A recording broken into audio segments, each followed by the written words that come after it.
भाई एक बात सोचो, कितनी बार तुमने ये चीज नोटिस किया है कि तुम्हारी एनर्जी कम हो रही है, मोटिवेशन उतनी स्ट्रांग नहीं है, या वर्कआउट करने से भी उतना रिजल्ट्स नहीं दिख रहे। एज बढ़ने के साथ साथ सबको ये चीज नॉर्मल लगने लगता है, पर असली वजह होती है टेस्टोस्टेरोन का धीरे धीरे गिरना। स्टडीज बोलती है कि हर साल एक आदमी का टेस्टोस्टेरोन 1% कम हो जाता है, मतलब बिना रियलाइज किए तुम अपना बेस्ट वर्जन को लूज कर रहे हो। और सबसे बड़ी प्रॉब्लम क्या है, ये डाउनफॉल उन छोटी छोटी गलतियों की वजह से होती है जो हम सब करते हैं। सबसे पहला मिस्टेक है दिन भर मोबाइल स्क्रॉल करना, लैपटॉप पे काम करना और रात को नेटफ्लिक्स में मूवी देखना। तुम्हारा बॉडी का मूवमेंट ऑलमोस्ट 0 हो जाता है, और जब तुम्हारा बॉडी मूवमेंट ही नहीं करेगा तो बॉडी सोचती है इसको स्ट्रेंथ की जरूरत ही नहीं है, और रिजल्ट तुम्हारा टेस्टोस्टेरोन प्रोडक्शन स्लो हो जाता है। हर बार जब ब्रेन को इंस्टेंट डोपामिन मिलता है तो असली लाइफ में कुछ अचीव करने का ड्राइव खत्म ही हो जाता है। तुम्हें लगता है इससे कोई फर्क नहीं पड़ता, पर असल में ये तुम्हारी मैस्कुलिनिटी को साइलेंटली तबाह कर रहा होता है। तुम्हारे टेस्टिकल्स को नॉर्मल बॉडी से थोड़ा कूल एनवायरनमेंट चाहिए होता है, इसीलिए वो बॉडी के बाहर बने हुए हैं। लेकिन हम क्या करते हैं, टाइट जीन्स पहनते हैं, लॉन्ग हॉट शावर्स लेते हैं और लैपटॉप अपने गोदी पे रख के चलाते हैं, और इससे डायरेक्टली टेस्टोस्टेरोन प्रोडक्शन ब्लॉक हो जाता है। प्लास्टिक बॉटल्स और कंटेनर्स से जो केमिकल्स आते हैं वो बॉडी के अंदर एस्ट्रोजन जैसा काम करते हैं। और सिंपल आंसर है, बॉडी में जितना एस्ट्रोजन बढ़ेगा उतना ही टेस्टोस्टेरोन गिरेगा।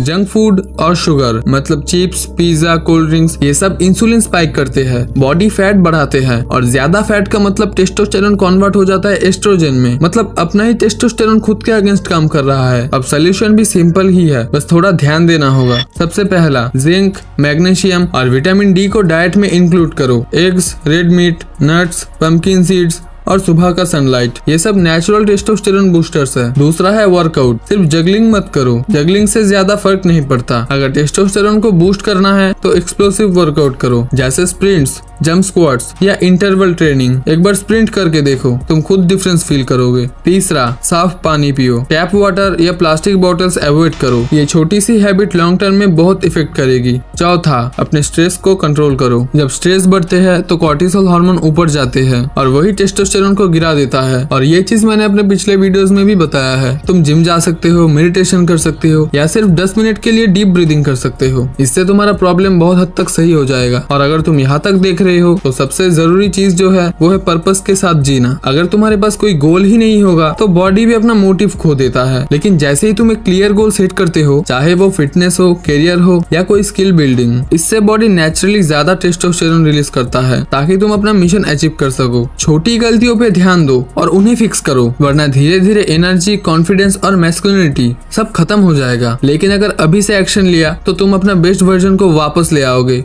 अगर तुमने ये वीडियो यहाँ तक देख लिया है तो तुम ये वीडियो देख सकते हो।